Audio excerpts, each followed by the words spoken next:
Good afternoon. My name is Russ Feingold, and I am president of the American Constitution Society, the country's foremost progressive legal organization with more than 200 student and lawyer chapters across the nation. ACS's mission is to shape legal debate, nurture the next generation of lawyers, judges, and advocates, and ensure that the law is a force to improve the lives of all people. If you haven't already, and I encourage you to become a member of ACS, go to acslaw.org, where you can join ACS and find more information about upcoming events and opportunities. I would also like to encourage you to follow ACS on social media, including on Twitter at ACS Law. I am pleased to welcome you to today's program. It couldn't be more important. Ukraine, democracy's moment of truth. Even before Russia launched its premeditated and unprovoked attack on Ukraine, ACS had decided to dedicate this year to exploring the fragile state of democracy, both at home and abroad. This is because democracy is in global retreat. On the same day that Russia attacked Ukraine, Freedom House released its annual Freedom in the World report, finding that not only are we in the 16th consecutive year of democratic decline, but we are also living through an expansion of authoritarian rule. Thanks to the resiliency and courage of the Ukrainian people led by President Volodymyr Zelensky, this war has quickly come to embody this global struggle between democracy and authoritarianism, hopefully waking liberal democracies, including the United States, from their complacency. We know that people are very busy today, so today's program is intended to be a short first discussion on this unfolding crisis, the non-military democracy preservative tools that the United States and her allies are using, and the many legal considerations that are at play. So to get the conversation started, I'm going to turn it over to today's moderator, ACS Director of Policy and Program, Debra Perlin. Debra? Thanks, Russ, and thank you so much for everyone for being with us today. I want to quickly introduce our two speakers today, whose biographies are quite long and illustrious, so please forgive me for giving kind of the top line. We have with us today Oona Hathaway. Oona is the Gerard C. and Bernice Latrobe Smith Professor of International Law and counselor to the Dean at Yale Law School. Since 2005, she has been a member of the Advisory Committee on International Law for the Legal Advisor at the U.S. State Department. And from 2014 to 2015, she served as special counsel to the General Counsel at the U.S. Department of Defense. Adam Smith is a partner at the Washington, D.C. office of Gibson, Dunn & Crutcher, an expert in sanctions. From 2010 to 2015, he served in the Obama administration as the senior advisor to the director of the U.S. Treasury Department's Office of Foreign Assets Control, known as OFAC, and as the director for multilateral affairs on the National Security Council. Oona and Adam, thanks so much for being with us today. For sure. I just want to start by kind of giving some context to the crisis and what is currently going on. So it was really 2 weeks ago today, to this very day, that Russia launched its full-scale assault on Ukraine, a military intervention that has already killed hundreds, displaced millions. Without going into kind of the intricacies of Russian history, I'd love to kind of give just a brief overview of how did we get to this point with Russia invading Ukraine? Oona, do you want to start there? Sure, I can give a brief start. I mean, there's a long history. I won't go all the way back, but maybe I'll start with the 2014 intervention of Russia into Crimea, the annexation of Crimea, which is the sort of, in some ways, the start, I think, of the most recent set of events. So listeners will be familiar with the fact that Russia, in a mostly bloodless annexation, seized Crimea. There was a referendum that was, not entirely clear how free and fair it was, but there was a referendum in Crimea to secede from Ukraine. is illegal under Ukrainian law, and then joined Russia. There was famously, people may remember the little green men that we talked about sort of walking around Crimea, turned out to be Russian forces that had illegally annexed, who participated in the illegal annexation of Crimea to Russia. Russia had been long time involved in Eastern Ukraine, in fomenting a rebellion and various kinds of violence in Eastern Ukraine and the areas bordering Russia, areas that have a large numbers of Russian speakers. And this latest set of events, I mean, there's disagreement as to what extent what Putin says and what he's doing are really the same thing, and whether the reasons he's giving for the intervention are actually the reasons for the intervention. So among the justifications that he offered, or at least the kinds of things that he was making demands about in the lead in to this latest set of events, were concerns about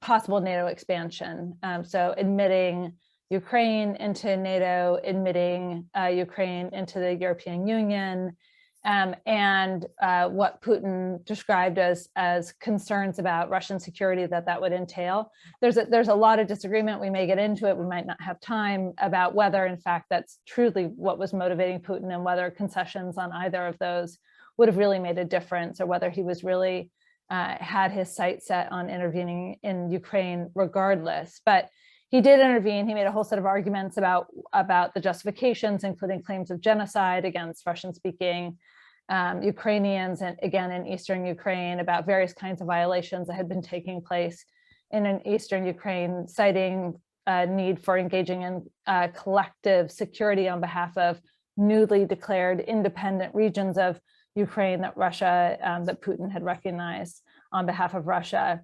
But again, it's very hard to differentiate kind of what his real reasons are and the reasons that he's giving. The justifications he's giving, every international lawyer that I've spoken with and heard from agrees are not actually justifiable legal reasons for the intervention. So these are justifications that he's offering, but no one actually thinks that they in fact legitimate any of the actions that Putin has taken.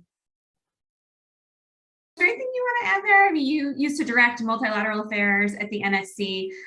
Is there anything you want to add to kind of the background, or kind of whether or not you were surprised or not to kind of see Russia really taking this more escalating step? Yeah, I mean, I think Oona's right. I mean, it really did start this most recent round back in 2014. And I think we were all very placated is not the right word, but I think that people sort of, I think maybe dropped the ball a bit and sort of started normalizing the fact that Crimea had been taken away, normalizing the fact that there was a war in the Donbass, right? These two areas, Luhansk and Donetsk in the far east of Ukraine, that did not get much press, but were continuing, right? There were thousands of people fighting and dying in that area since the past 8 years. And so I do think it sort of it dropped off the consciousness of most, to be frank, obviously not in Ukraine, but certainly in the West. And then I think that there's been just quite a lot of buildup with respect to Putin's bellicosity, Putin's friends' bellicosity. If you think of what's happened in Belarus just about 6 months ago with the downing, quote unquote, downing of the Ryanair airplane, right? They forced it down, basically piracy in the air. Issues with respect to Kazakhstan that happened maybe a month or so ago with the intervention by the Russians there. So there was growing sort of I guess, bellicosity that you kept seeing. But to be honest, I was surprised that he decided to go in the way he did. I think many people were, some people weren't. But you know, his claims about Ukraine and his big claim of Ukrainian statehood being sort of a myth. This is one of his big sort of philosophical claims. It sort of gives that other sort of not legal justification, but sort of moral justification. I use that term very broadly, obviously not moral relativism here, to say the least. So I was surprised that he went in, but you know, but in some respects, you know, we were preparing for this. The U.S. government, the West was preparing in ways that, frankly, I'd never seen them prepare before, with respect to really setting out on a case-by-case perspective what they were going to do in response and making that public, which I thought was very interesting. So even though it was a surprise, the response is also, we can talk more about what the response has been on sort of my world, which is sort of the sanctions world, has been a surprise in some respects, but also not, because it sort of has been mapped out, you know, for the past several months in ways that it was actually quite clear what the goal was going to be. So let's actually move to what the response has been. President Biden was quick to rule out in kind of an initial instance that there would be no US ground troops committed to Ukraine, claiming that kind of doing that would be tantamount to declaring World War III between two nuclear powers, which feels like the disaster scenario. But in the absence of military intervention, there's a lot of questions about what tools we really have, the United States and our allies have in this kind of battle for democracy. What are the non-military tools that we have? And so Adam, I think you were kind of already kind of heading us in that direction towards what might be the biggest tool that we've seen used so far, which are economic sanctions. And the other tool I kind of want to make sure we're going to talk about as well is the international prosecutions side of things. So let's start with sanctions. For people who don't know what sanctions are, what are economic sanctions, kind of 101, and how does this work? Yeah, no, it's a great question, and it's a reasonable question because they're both far more complex and in some respects far more straightforward than you might imagine. So sanctions in this concept are, at least in the media, are sort of a whole host of different sorts of issues. But broadly speaking, what they do is they restrict, in the context of US persons from engaging in certain transactions with certain targets. Right, it's as simple as that. And those transactions could be everything from everything. In other words, you can't touch or transact in any way at all with a given target, be it a jurisdiction like Iran, or be it a particular target like President Putin himself. But it's actually broader than that because you can actually have subdivisions of that. So there are also sanctions that are more reduced, right? So there are these blacklisting sanctions, and then there are also sort of much more limited sanctions. And what you've seen in Russia is both. And in some respects, the more limited sanctions are the ones that are actually arguably more powerful, interestingly enough. And so as a legal matter, there are two different laws that are sort of at play here, one principal one and then a second sort of subsidiary one. The principal one is called the International Emergency Economic Powers Act, IEPA, 1977 piece of legislation. And broadly speaking, it allows the president to identify, quote unquote, a national emergency, which is defined very broadly to be whatever the president frankly deems as a national emergency. And after the president makes that determination, which is done in an executive order usually, he can identify parties, individuals, organizations, entities associated with that national emergency and then sanction them accordingly. Right, so there's several executive orders that have been in place because of under Ukraine, starting back in 2014, and then there was another one that was done sort of more recently after sort of the incursion, and been a couple even 1 or 2 years back. So there've been probably 5 or 6 executive orders we're talking about now, and various parties have now been sanctioned, meaning that they are now on the blacklist. So President Putin is on the blacklist, and what that means is that, again, US persons, US banks can't deal with President Putin or anyone else on the blacklist. Why that's relevant and why this is so important is because the world still runs on the US dollar, which means that if you want to engage in a transaction that is dollarized, the chances of you having to use the US system is very high. And so sanctioning President Putin, we can talk about it, is sort of cathartic and morally right. The impact is going to be limited, but sanctioning major financial institutions, which has also happened, or sanctioning or limiting imports or exports, which has already happened with respect to oil and gas into the United States, that will have a significantly greater impact because the importance of the US market for dollarizing or even consuming certain things is so great. So that's the largest sort of set of sanctions that we've heard about, and that's that's the central bank of Russia sort of restricted in many respects. You've also seen restrictions on SWIFT, which we can talk about, which is an interbank system of communication, which has been less effective, I think, than some people thought for various reasons. But then there are other sanctions in place that get much less press that I actually think will be significantly more impactful over time, and those are export controls, right? Those are not blacklistings, but almost in some respects gray listings, right? So certain parties, in this case, most parties in Russia, are going to be denied the ability to import certain high-tech goods from the United States and the broader West. The reason that's relevant is twofold. One, they have been relying upon these goods to modernize their military and to modernize their economy. And so they won't be able to get it. You might say, oh, they'll turn to China and get that. Well, in fact, China can't replace a lot of these goods that are actually export controlled. And so they'll be very, very difficult for Russia to continue the innovation of their economy within 4 to 6 months. Frankly, it's going to be not an immediate process here. When the stores of these goods are basically used up and they need to actually go out to the market and get more, if no one is willing to sell them, that's going to be a serious problem. So what you can think of sanctions more broadly, these are sort of different subsets of sanctions. It's an economic attack, right? It's war by an alternate means, to sort of quote von Clausewitz, but it's using sanctions to do this in a way that hopefully doesn't lead to kinetic war, but this is one of the risks we can talk about. But at the end of the day, it's one of the few very powerful tools that we've sort of honed in the context of Iran, context of China, Venezuela, that we're now sort of allaying against Russia in its full force. So let's get into that. Like, oh, sorry. Do you want to add something? I just saw you come up mute. Well, I just wanted to add a couple things. I mean, that was a brilliant oversight of where we are, and no surprise.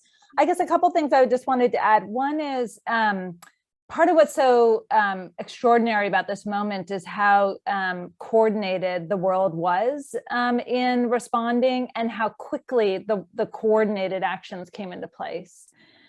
So that it wasn't just the US acting on its own, it's the US, it's the EU, it's Australia, it's Japan, it's Switzerland even, which is normally stays on the sidelines. So huge number of states that very quickly joined together. And that's important because it's one thing for the US to engage in sanctions, but the US on its own is not going to be able to bend the curve in the same way that the US working together with lots of its partners can. And that's particularly true with Russia because we don't have as much direct trade with Russia as, for instance, the EU does. And so coordinating this with many partners and acting really quickly. I mean, really the speed was extraordinary, and I think partially enabled by the fact that the US was very good about having very good on the ground intelligence about what was about to unfold, anticipating the likelihood of an invasion by several days, and being able to kind of warn the international community that was coming. And so everybody was kind of able to get everything in place so that really the day that the intervention happened, that like within hours, the sanctions were being announced, which is really extraordinary. And just one more thing to add, just to put this in historical perspectives. Adam sort of says it's sort of war, it's sort of war by alternative means. And there's something to that, which is that historically, the way in which international law was enforced was with war. So when there were violations of international law, war was the answer. That was, Hugo Grotius, people think of him as a just war theorist. For him, just wars that were waged for legitimate reasons, but there were a lot of legitimate reasons you could go to war. Violate a treaty, you can go to war. Break the rules of the law of war, you can go to war. Fail to pay a debt, you can go to war. And that has changed. War is now illegal, and sanctions are one of the key ways in which we can enforce the law. And so these tools have become extraordinarily important for enforcing international law in the modern era.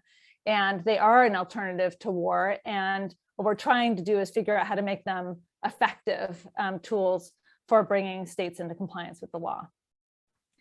So, I mean, I'm curious, we've seen stories, particularly coming out of Europe, of big Russian yachts being seized. I think we saw one I remember seeing one recent story coming out of France, Germany, I believe, seized a large yacht. We haven't really seen real property seizures, it seems like, so far in most areas of the world. And I'm just kind of curious, and I don't think we've seen so many seizures domestically. Yeah. So I would love to kind of get a sense of why we're seeing what we're seeing and why we're not seeing what we're not seeing, if that makes sense. Sure. I mean, my view of it is, we don't necessarily know, we don't know, obviously, and what, but I think there are a couple of things to remember. And this is where I think the press story gets a little confused or runs ahead of the law. So seizures are not sanctions, right? They sound the same, but they're very different. And from a US law perspective, they're very different. They're very different in some very basic ways. It's a different agency, right? So sanctions are done by Treasury, seizures are done by the Department of Justice. The level of evidence you need for sanctions is very limited under IEEPA. It's an administrative act, so it's just a reasonable basis to believe that certain parties belong on the sanctions list, versus seizure, which is a judicial decision. So you need much higher level of evidence. You need to be actually linked to an underlying illegality for context of seizure, which you don't for sanctions. So there's a whole host of reasons why it's going to be slower to do sanctions, to do seizures than to do sanctions, and it's a lot harder. The other issue is that there are constitutional provisions that are harder, because seizure is a change of title, whereas sanctions are frozen title. So if I'm sanctioned, I actually don't lose title to my bank account or even my house. I just can't enjoy it. So it's a very different constitutional provision that these people need to be concerned about. So that's the legal construct of why you see something different here. Not being a French lawyer or a German lawyer, I don't know what the rules are there that allows them to seize, but obviously it's different than there is in this country. There's another very practical reason why I think you're going to see less in the United States, is that because frankly, because the US, on an enforcement perspective of sanctions, enforcement more generally, we've been far more aggressive than the Europeans have, especially the UK has, with respect to welcoming oligarch funds, for example, into the jurisdiction. Not that there aren't any, there isn't any, is in the US, but not nearly as much. And so many oligarchs have actually left the United States and gone to perhaps more, warmer climes, shall we say, historically Western Europe, and now even further afield. And so a combination of availability of targets and the difficulty of actually making those targets stick from a seizure perspective, I think that's where the difference is, at least from my perspective. All right, can you give us a little sense of, like, when we're talking about the difference between sanctions and seizures, is this part of what you were talking about, how it's so important that the world responded quickly and coordinated fashion? Is part of that because not as much is here? Like, is that part of why the seizure element is so important to be coordinated? Is that directed at me? Yeah. So, yeah, I mean, I think that what's important is having the sanctions overall coordinated. So I think when you're dealing with economic sanctions as a tool of enforcing the law, and what you're trying to do is use economic exclusion as the mechanism for creating pressure on a state. The more states you have in that process, the better, because the more places they're excluded from, right? So this is more on the sanction side than it is on the seizure side, although the similar dynamic would be true of seizures as well. And that's because if only the US, let's say, was the one sanctioning, well, Russia doesn't do all that much business with the US, and it'd keep doing business with Europe, and it would be able to keep buying and selling. It would, it might cause a little bit of dislocation, but not massive dislocations in the same way. Now, I mean, if the US is putting in place secondary sanctions, there's various ways in which the US actually, because as Adam was saying, the fact that the dollar is a reserve currency of choice, that gives the US a great deal more power and leverage than its actually size of the economy and size of its trade flows might suggest. But even so, the more states are on board, the more states in particular that have significant trade with Russia are on board, the more effective those sanctions are. And it's also really important to, I think, speak with one voice, which the international community really has done pretty quickly. I mean, it's done so through coordinated sanctions. It's done so through the General Assembly vote with over 140 states voting to condemn Russia, and even some of its closest allies and friends abstaining, not voting with it. Only 4 states voting with Russia in the General Assembly. So all of these things, I think, have a really important impact on sort of both the international community kind of speaking with one voice and the effectiveness of the sanctions. Now, one of the big unanswered questions, and maybe Adam has some insight into this, is sort of where is China going to fall into this, into the mix? So it abstained from the General Assembly vote. It abstained from the Security Council vote. So it didn't vote with Russia. It also didn't vote to condemn it. Historically, China has been more willing to deal with sanctioned states, and in particular Russia, when it has been subject to sanctions, and that does dull the effectiveness of the sanctions because it can't sell and buy goods from the US, but it can sell and buy goods from Russia. Now, Adam's absolutely right. There's certain things that they can't get from China. They can't get replacement parts for Boeing airplanes from China. So there's certain kinds of technology, and I think that the sanctions have been designed with that in mind. What are some things you can't replace easily? What are technological goods that are only available from states that are participating in the sanctions or not? But I think how effective this is, in particular, whether there's going to be alternative markets for Russian energy, whether this is going to be really painful, or whether it's going to take a very long time for it to take effect, I think turns a fair bit on how much China is willing to step in, though I think even so, it can't perfectly make up for everything that is being done by this very coordinated, broad-based coalition of states that are acting against it. Last week, Attorney General Garland announced the creation of a new interagency klepto capture task force aimed at kind of holding sanctioned Russian elites accountable. I'm just curious, you're an individual, US company. Should you be wary of kind of what business you're doing right now overseas, and kind of what should you be kind of putting in place to make sure you're kind of staying on the right side of the law? I think so. I mean, certainly based upon clients I've been dealing with the past 2 weeks, I mean, there's a lot of nervousness about who you're dealing with overseas. And the klepto capture sort of task force is a piece of it, but not the only piece. Remember, klepto capture is a DOJ task force run by the Attorney General. We focusing on the seizure component, less so the sanctions component. But they'll be thinking about enforcement of sanctions, because the other piece of sanctions from a US law perspective is that it's actually a criminal statute, IEPA, meaning that if you decide to engage with a party who's sanctioned, you can get thrown in jail, right? Or get huge fines. I mean, there have been huge fines in the past several years, multi-billion-dollar fines in some cases for people who are violating these sanctions. So DOJ will be focusing on that. But I do think, I think if you look at what's going on with the private sector departing Russia in droves, I mean, as of this morning, well over 200 companies have departed. I think they're very, very nervous. And again, what's critical about that, it's fascinating from my perspective, is that there's literally not one law, not one regulation that requires any of the companies that have left Russia to have left Russia, right? No US regulation, no EU regulation, no UK regulation, yet they've all walked off and voted with their feet. And so that suggests to me, there's a cynical response to that, obviously, virtue signaling or otherwise. But I do think it's a real concern. There's a moral issue that I think is a real moral issue. There's potential profit issues that the people are concerned about as well from the shareholder value perspective. But I think that demonstrates in my mind the level of concern that major corporations, many of them are American, but not only, have with respect to continue to sort of engage with Russia from a moral perspective, and I think from a real legal risk perspective because of the challenges there. There's also another piece we can talk about counter sanctions, the Russian regulatory response, which has been so interesting. We can talk about that as well. I kind of want to switch gears for a second here, because we don't have a lot of time today, and I want to kind of make sure we're covering the full field. And so, we're talking about sanctions as like I believe, Oona, as you described it, as it's a tool of fighting a war that's not kind of a lethal war, right?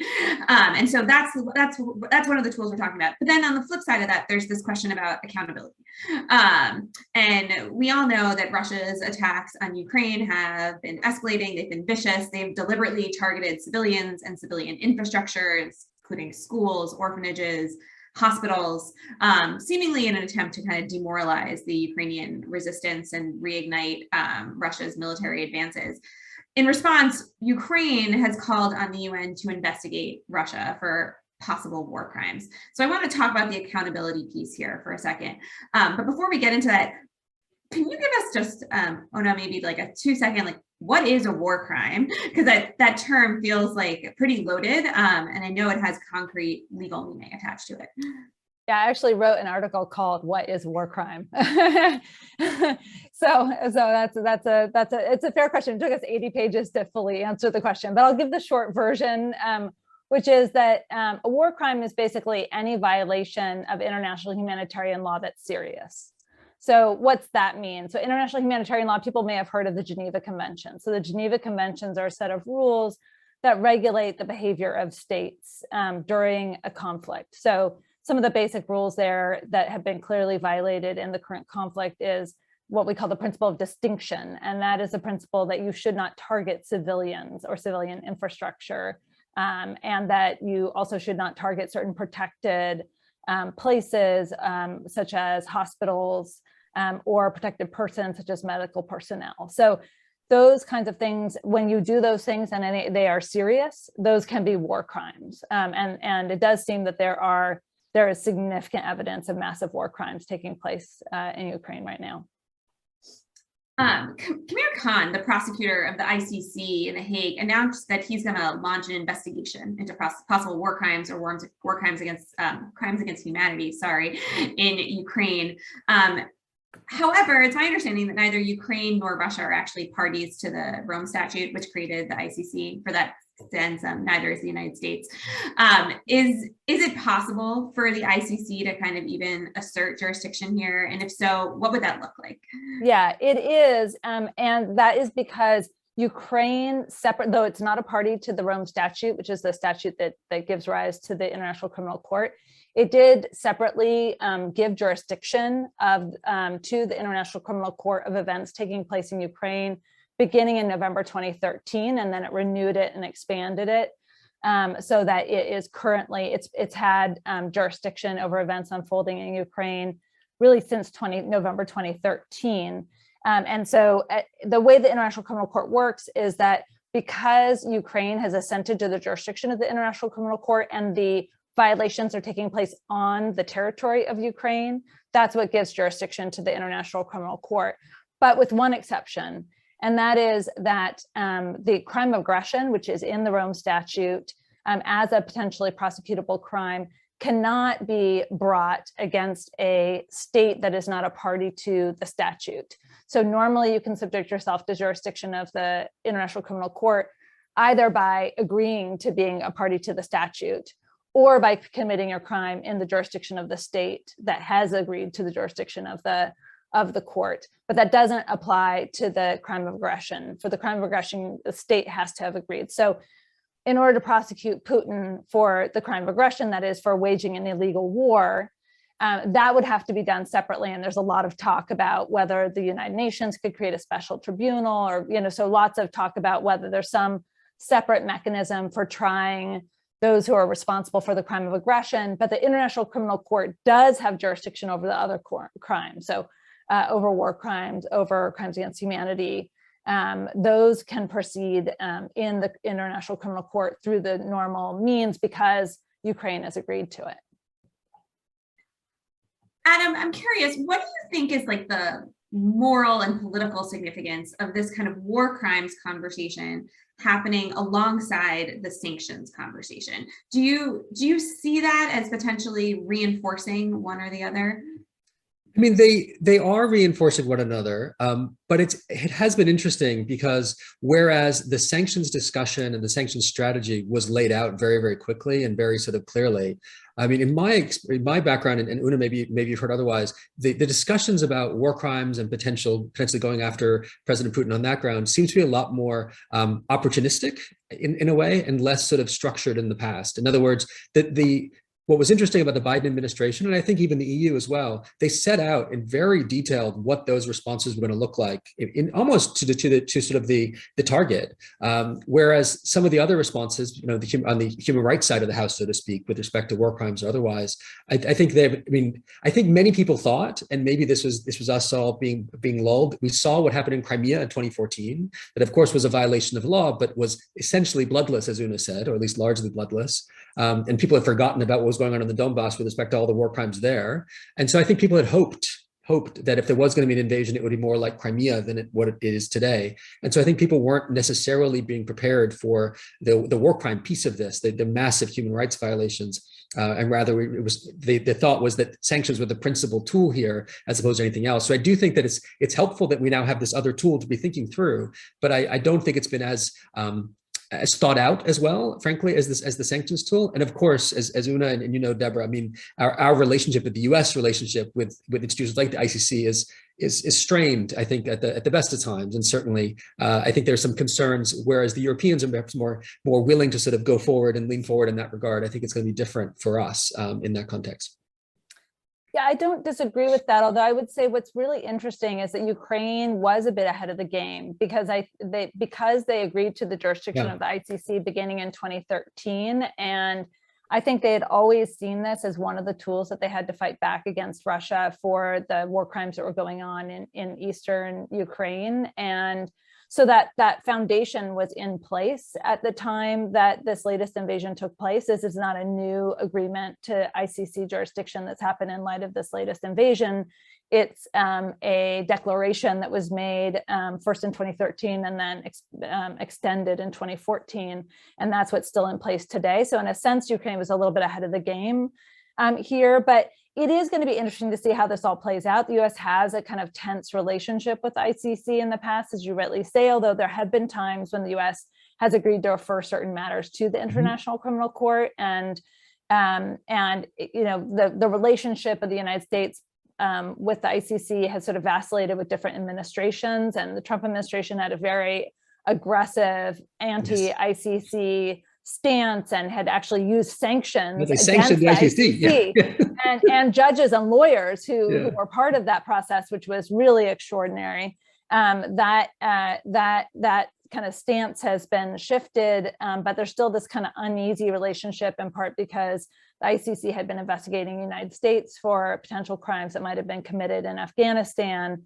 And that had made many people concerned about the role of the ICC and its infringement on, potentially infringement on sovereignty, although I don't regard it as such. But I think, though, what is interesting here to me is how quickly the ICC has moved. I mean, it usually is very slow. And in fact, it's had jurisdiction potentially over events in Ukraine since 2013. It hadn't really done a whole lot. It had done some preliminary investigations, but it hadn't really moved. So the rapidity of the prosecutor's statement in the wake of the invasion, and then the referral, announcing, so the prosecutor himself announced that he was beginning an investigation, and then shortly thereafter announced that he'd received referrals from 39 separate states regarding the matter as well. So things are moving very fast for the ICC. Like, that is pretty extraordinary. And that does suggest that I think there is going to be a process unfolding in the International Criminal Court. And I don't think the US necessarily has to be behind it, frankly, because all the mechanisms are in place there. And, hopefully the US will cooperate, and I assume that it will. But with the Europeans behind it and the Ukrainians behind it, that process is going to happen, I think, whether the US likes it or not. And then there's separately a court proceedings going on in the International Court of Justice as well, which is also really interesting, where Ukraine incredibly cleverly turned Putin's allegations of genocide against Russia by saying, okay, you're alleging genocide. The Genocide Convention has within it a provision for giving jurisdiction to the ICJ over any disagreements about interpretation of the Genocide Convention. And the ICJ, again, moved with lightning speed for a court that normally takes years to do things, held a preliminary hearing on Monday, days after the Ukrainians filed. So part of what's been really striking about all of these events, sanctions, ICC jurisdiction, ICJ, the Security Council and the General Assembly under the Uniting for Peace resolution, is how fast these normally very slow, deliberative international institutions are moving. Things are just moving at a speed that's like many, many times faster than normal. And I think that's partially because there's just such widespread agreement that what Russia is doing is so extraordinary and so extraordinarily dangerous to the international legal order that there has to be a response, and this kind of desperation to do something about it. Whether it's going to have the impact we all hope it will is another question. But these institutions have moved really quickly, much more quickly than they ever do or they ever have before. And I think there's something hopeful in that. So I want to use the rest of our time to kind of reflect on these two tools that we're really talking about, the two kind of like non-military intervention tools. And how are they holding up? Like, do we have any evidence of these being successful interventions, either currently or in other circumstances that we can look for kind of for hope? Like, are these successful democracy preserving tools? Is this speed something that we should be looking towards with hope, or is there kind of a little bit more kind of fear hiding behind that? Yeah, I mean, I can speak to sort of the sanctions issue in particular. It's a difficult question, and I think the academic response to do sanctions work is usually pretty tepid. Depending on who you ask, anywhere from 0 to 30% of the time it works, depending how you do the math. And I never quite buy those arguments, because I think that there's a lot about sanctions that are frankly imponderable with respect to success. So Ukraine is a perfect example. So in 2014, we imposed sanctions after the Crimea incursion. And it is certainly true that President Putin remained in Crimea, right, until this day. And so if the purpose of the sanctions was to get him out of Crimea, that would not have been, that wasn't met. However, the reality is that it's unclear whether he would have already been in Kyiv if not for the sanctions, right? In fact, there are many Ukrainians who told me when I was in the government that was their view. And so it's this interesting counter-historical question about whether or not they work. It's always hard to tell. The other piece is that there are certain examples, right? If you look at the Iran nuclear deal, the first one around before Trump decided to leave, if not for sanctions, I mean, not only sanctions, certainly a necessary but not sufficient condition, they would not have come to the table in Vienna to negotiate. So there are some successful sort of areas. That being said, there are two things I think to know. One, the area of sanction success when you're dealing with state survival, especially great state survival, is very, very poor, right? So the likelihood of going after, of getting, be it regime change or even sort of important change with respect to policy that President Putin clearly views as key to who he is as the president and who Russia is, rightly or wrongly, I think the likelihood of getting a change there from sanctions is very low.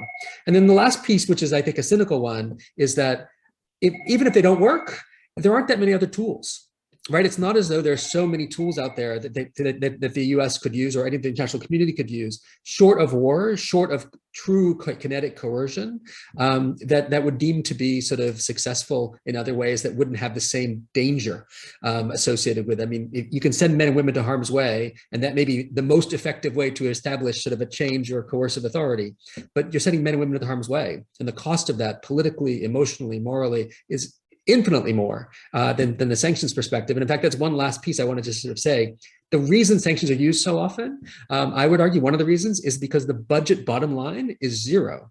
It costs nothing to impose sanctions. Now I have a job and get paid because of sanctions, and they're not free. As an example, I get paid because of it. But the reality is that it doesn't cost the government anything.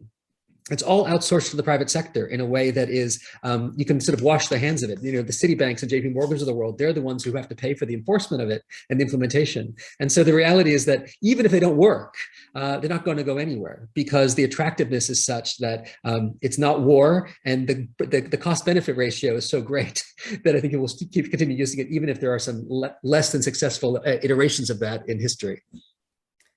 I'll just add to that I think it's the way that these sanctions in particular are designed is a kind of slow burn and kind of back-ended, in part because of concerns about harming the European economy by affecting the access to energy resources in Europe. And that has blunted to some degree the effectiveness of the sanctions, but it's been necessary to getting political buy-in to the full range of sanctions in Europe, and so it was probably a necessary condition to getting the kind of consensus that there's been. So it's a little hard to judge in the very short term because the way that it is designed was meant to sort of ratchet up pain over time. And so we'll see, whether it has that impact over some time. I will also, it's also the case that the question is, how do we measure success? What does success mean? And does success mean changing Putin's behavior? That it's not clear that anything is going to change Putin's behavior, short of a military confrontation that could lead to nuclear Armageddon. And I don't think any of us really would want that.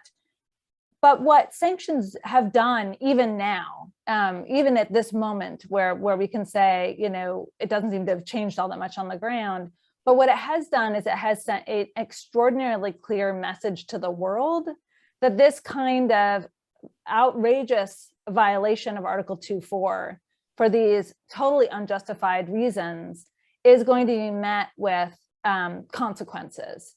And in that way, this is a test of the international legal order, and the international legal order so far is actually meeting it surprisingly well, given the unified response that we've had from nearly all nations, with a few kind of exceptions that are clientelist states of Russia, and then a number of states who abstained but didn't vote with Russia in the General Assembly.